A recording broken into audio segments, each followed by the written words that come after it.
Assalamualaikum warahmatullahi wabarakatuh. Terima kasih atas kesempatan yang sudah diberikan. Pada hari ini kita akan melakukan presentasi mata kuliah sistem operasi, yaitu dari analisis kelompok kami tentang keamanan sistem operasi yang memahami fondasi keamanan dalam sistem operasi modern untuk melindungi data, sumber daya, dan privasi pengguna dari berbagai ancaman siber. Sebelum kita masuk ke dalam materi, izinkan kami untuk memperkenalkan kami terlebih dahulu. Pertama dari saya, perkenalkan nama saya Nathan Ari Bisawan dari NIM 1030 1230 1240 0334. Saya ada Panji Derata dengan nomor induk mahasiswa 1030124024. Dan saya Paulin Yunus Ginting dengan NIM 1030 124 Dengan perkenalkan, nama aku Muhammad Amir Rahman dengan NIM 1030 124 Oke, maka dari itu kita langsung saja masuk ke dalam materinya. Oke, kita masuk ke materinya. Apa itu keamanan sistem operasi? Sistem operasi adalah perangkat lunak yang bertindak sebagai perantara vital antara perangkat lunak dan aplikasi. Sebagai pusat kendali sistem komputer, keamanan sistem operasi menjadi aspek krusial yang tidak dapat diabaikan. Nah, keamanan sistem operasi adalah upaya komprehensif untuk melindungi operasi dari ancaman, gangguan, atau penyalahgunaan yang dapat mengakibatkan kerugian pada integritas, kerahasiaan, dan ketersediaan data. Tanpa keamanan yang memadai, sistem operasi menjadi rentan terhadap berbagai serangan yang dapat membahayakan seluruh ekosistem digital. Selanjutnya adalah 3 pilar keamanan dari sistem operasi atau yang dikenal dengan sebagai CIA Triad.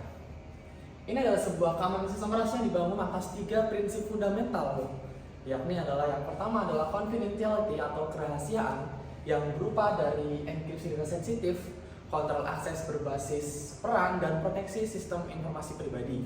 Kemudian selanjutnya adalah integrity atau integritas yang berupa tanda tangan digital, hash verification, atau juga bisa menggunakan audit trail system. Dan yang ketiga ada availability atau ketersediaan.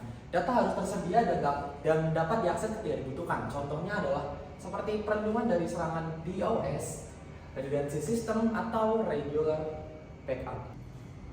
Selanjutnya adalah lanskap ancaman pada sistem operasi.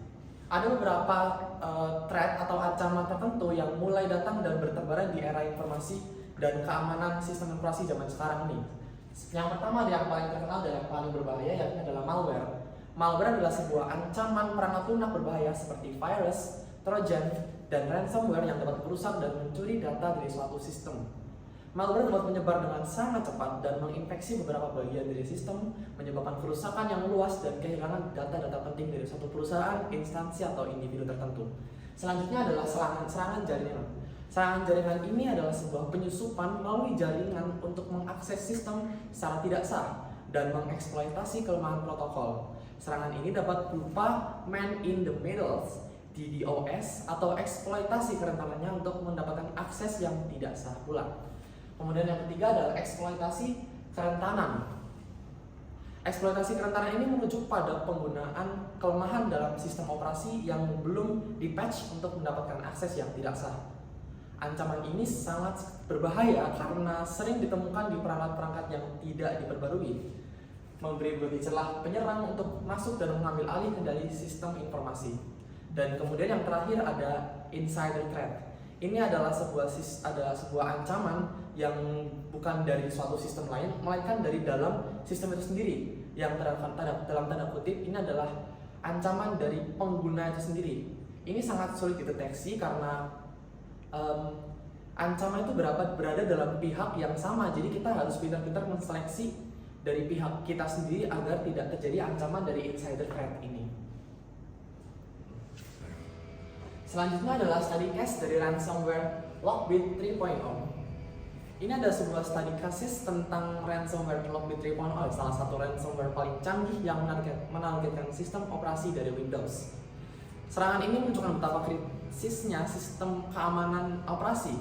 Anatomi serangan ini menargetkan enkripsi yang kuat dan memanfaatkan kelemahan sistem untuk menyebar di jaringan. Berikut bagaimana sistem serangan ini bekerja dari modus operandi. Yang pertama adalah mengenkripsi data. Jadi Lockbit 3.0 ini akan mengenkripsi data menggunakan algoritma AES-256, membuat data tidak dapat diakses oleh pengguna yang tidak memiliki kunci deskripsi. Kemudian adalah meminta tebusan.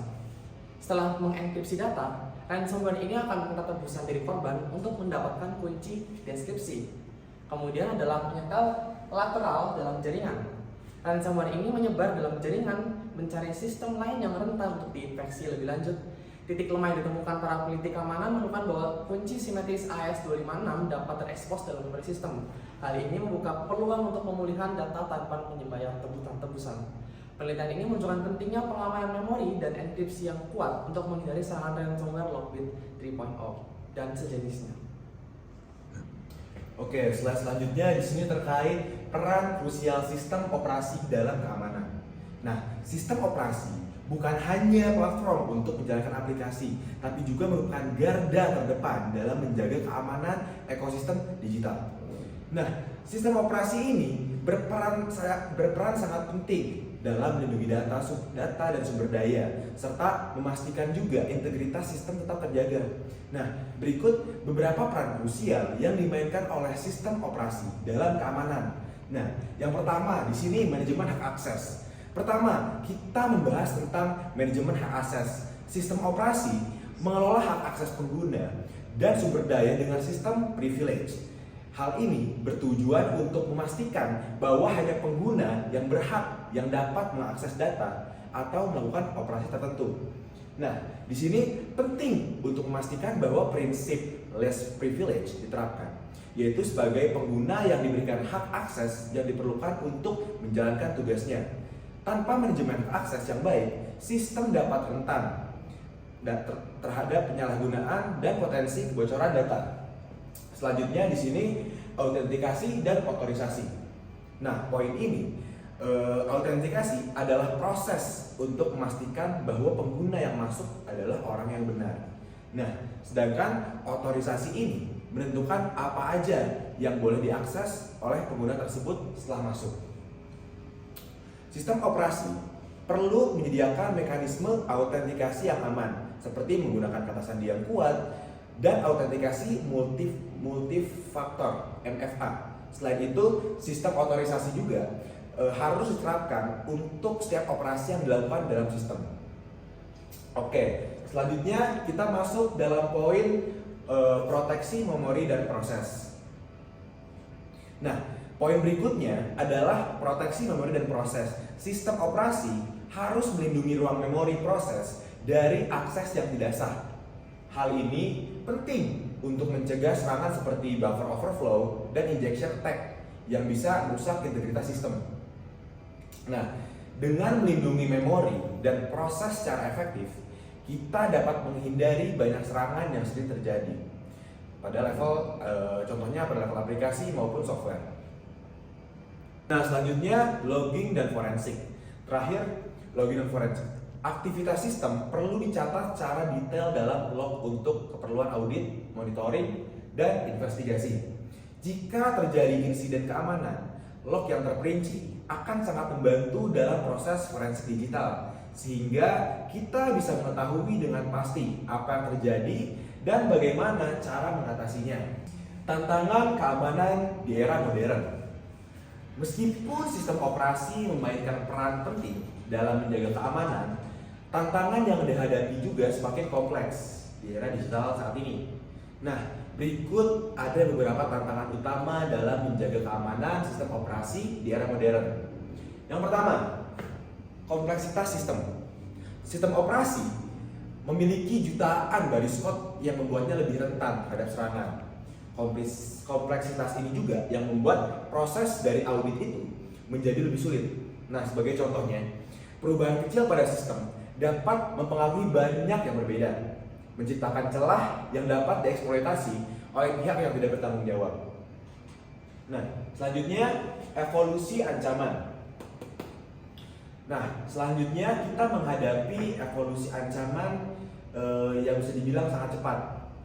Ancaman siber berkembang dengan pesat dan membutuhkan pembaruan serta respon yang cepat dari sistem keamanan. Nah, kembali lagi, perubahan yang cepat dalam metode serangan mengharuskan kita untuk selalu memperbarui sistem dan menjaga kesiapan untuk menghadapi ancaman baru yang muncul setiap saat.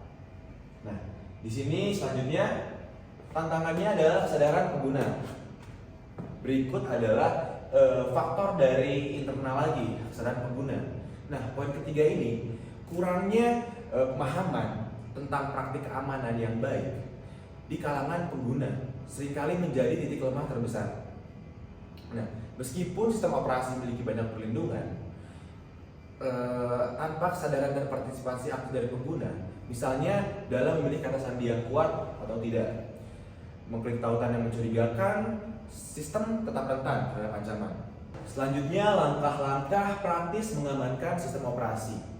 Nah, untuk menghadapi tantangan ini, kita perlu menerapkan langkah-langkah praktis yang dapat mengamankan sistem operasi secara efektif. Nah, berikut adalah langkah-langkah dasar yang perlu kita terapkan untuk menjaga keamanan sistem. Yang pertama, update sistem secara berkala. Nah, pertama, sistem operasi ini dan perangkat lunak harus selalu diperbarui untuk menambal kerentanan yang baru ditemukan. Tanpa pembaruan berkala atau update berkala, sistem akan rentan terhadap eksploitasi dari celah-celah yang tidak diketahui oleh para penyerang. Selanjutnya, di sini ada kata sandi kuat dan MFA. Seperti yang sudah tadi aku singgung lagi, kata sandi dan MFA ini sangat penting lah, karena istilahnya kata sandi yang kuat sama istilahnya kata sandi kuat dan unik sangat penting untuk melindungi akun dan data. Selain itu, MFA juga atau multifaktor authenticate memberikan lapisan tambahan keamanan dengan meminta faktor verifikasi lain selain kata sandi seperti kode OTP atau sidik jari yang memperkecil kemungkinan akses tidak sah. Oke, selanjutnya di sini ada firewall dan IDS. Firewall dan IDS. Nah, firewall dan IDS mungkin aku jelasin dulu. IDS ini apa? IDS ini adalah intrusion detection system. Nah, firewall dan IDS ini berfungsi sebagai garis pertahanan pertama untuk memblokir akses yang tidak sah dari luar. Nah, sementara IDS ini bekerja untuk mendeteksi aktivitas yang mencurigakan dalam jaringan dan memberi peringatan jika ada potensi ancaman yang harus ditangani. Selanjutnya ada monitoring dan log. Nah, di sini langkah terakhir adalah monitoring log. Aktivitas sistem harus dipantau secara berkala, terus-menerus untuk mendeteksi kemungkinan anomali dan pelanggaran keamanan. Dengan melakukan monitoring log, kita bisa lebih cepat mendeteksi potensi serangan dan melakukan mitigasi sebelum ancaman berkembang jauh. Oke, selanjutnya kita jelaskan bagaimana cara membangun budaya keamanan yang kuat. Nah, jadi sini dijelaskan bahwa keamanan adalah tanggung jawab bersama. Jadi ini tuh nggak cuma sekedar kita pakai atau selesai dan tujuan akhir tuh enggak. Jadi kita sebagai user atau sebagai developer itu tetap ikut berkontribusi dalam menjaga keamanan ekosistem sistem operasi, karena di bawah sistem operasi itu berdiri semua ekosistem yang membutuhkan yang kita butuhkan dalam kita sehari-hari. Nah, keamanan sistem operasi yang efektif tidak hanya bergantung pada teknologi, tetapi juga pada budaya keamanan yang kuat dalam organisasi. Jadi kalau kita pernah coba cek di forum-forum untuk keamanan sistem operasi itu sendiri atau aplikasi lain, terdapat juga organisasi atau komunitas yang digunakan untuk mendevelop bersama, mencari cara bersama untuk memperkuat keamanan dalam suatu sistem operasi ataupun aplikasi juga. Nah, jadi prinsip-prinsip kunci itu ada beberapa poin, itu ada 4 poin. Yang pertama adalah defense in depth, menerapkan keamanan berlapis pada setiap level sistem. Dari kalau contoh dia ada di Linux itu mungkin ada dari user biasa hingga ke root privilege, itu kita tetapkan semua apa yang bisa diakses pada user ini, apa yang bisa diakses pada user ini juga. Nah, jadi sebenarnya tuh untuk di poin ini itu menerapkan agar preventasi ada terjadinya privilege escalation, di mana seorang user biasa itu bisa mengakses privasinya seorang user root. Nah, jadi untuk menghindari hal tersebut ada yang namanya defense in depth. Nah, jadi nggak cuma dari UI doang, tapi langsung dari pembagian user privasinya, dan bisa juga diimplementasi dari saat ini masih bergantung, yaitu adalah list privilege, memberikan hak akses minimum yang diperlukan. Nah, jadi sama seperti defense in depth tadi, untuk menghindari adanya privilege escalation yang dimana user bisa mengakses root, ada juga yang namanya list privilege, yaitu menetapkan hak yang paling minimum. Jadi kita pada sebuah developing sebuah user itu nanti bakal ada yang namanya mengatur hak akses dari setiap user. Jadi hak asasi setiap manusia itu diutamakan diberikan sesuai dengan yang benar-benar dibutuhkan. Jadi tidak ada akses berlebihan yang bisa menyebabkan mungkin user tersebut bisa mengakses file user lain ataupun bahkan isolation ke user root. Nah, setelah itu adalah security by design, mempertimbangkan keamanan sejak tahap perencanaan. Jadi tidak hanya setelah sistem operasi itu rilis, tapi saat mendesainnya, saat mungkin perancangan sistem operasi tersebut sudah dirancang security-nya dari tahap-tahap mendesain. Nah, jadi sebelum dirilis itu, sebelum dieksekusi dengan secara langsung, harus ada yang namanya security by design. Nah, jadi di tahap ini nanti di biasanya itu para bagian desain ketika kita menetapkan bagaimana mungkin file manajemennya segala macam, menetapkan bagaimana user manajemennya. Nah, jadi pada saat tahap itu semuanya itu udah ditentukan dan juga tahap-tahap keamanan juga ditentukan di situ. Jadi tidak harus menunggu di tahap produksi. Nah, setelah itu continuous learning, terus belajar tentang ancaman dan solusi terbaru. Nah, seperti yang kita lihat banyak artikel mengenai CV atau mungkin artikel lain yang menunjukkan bahwa kalau eksploitasi pada sistem operasi ataupun aplikasi itu terus berlanjut. Jadi gak sekedar udah publish, udah rilis itu selesai, tidak. Jadi setiap mungkin setelah rilis mungkin bisa aja beberapa tahun kemudian itu dijebol lagi. Nah, jadi di sini tuh kita dituntut untuk tetap belajar tentang ancaman-ancaman baru, mampu mengimplementasikan keamanannya, dan juga bisa belajar lagi untuk update dan bisa menemukan ancaman-ancaman baru untuk mempertahankan keamanan pada sistem operasi. Lanjutnya. Nah, lalu sini ada kesimpulan. Jadi kesimpulan kita ini adalah fondasi di keamanan digital modern. Jadi di sini bisa kita baca, keamanan sistem operasi adalah fondasi penting dalam menjaga integritas, kerahasiaan dan ketersediaan data di lingkungan organisasi modern. Memahami ancaman dan prinsip dasar keamanan menjadi langkah pertama dalam membangun sistem yang lebih aman dan resilient. Nah, jadi tadi kalau kita keamanan dalam sistem operasi itu tidak bisa diabaikan karena sebagian hampir seluruhnya itu bergantung pada sistem operasi, mulai dari aplikasi yang kita gunakan, dari drive kita, kegiatan kita sehari-hari maupun di mahasiswa kantor itu bergantung kepada sistem operasi. Jadi ketika sistem operasi yang sebagai fondasi itu runtuh, itu bisa dipastikan bahwa kegiatan kita itu bisa terganggu. Nah, jadi di sini ada 3 poin. Fondasi yang kuat, keamanan OS adalah fondasi seluruh ekosistem digital kita. Nah, seperti yang saya sebutkan tadi, hampir semua atau mungkin sebagian besar yang kita gunakan pada saat itu dari aplikasi segala macam itu bergantung pada keamanan sistem operasi. Setelah itu kewaspadaan konstan, ancaman terus berkembang, kewaspadaan harus dijaga setiap saat. Karena semakin berjalan teknologi juga, keamanan itu juga semakin canggih. Mulai nanti ada malware baru yang mungkin kita nggak akan sadar bisa take over, mungkin terkena encrypt segala macam tuh masih ada bisa terjadi. Jadi karena itu kita juga harus waspada, kita juga harus lebih literatif dan juga update tentang ancaman-ancaman baru agar kita bisa lebih aware. Nah, setelah itu adalah perbaikan berkelanjutan.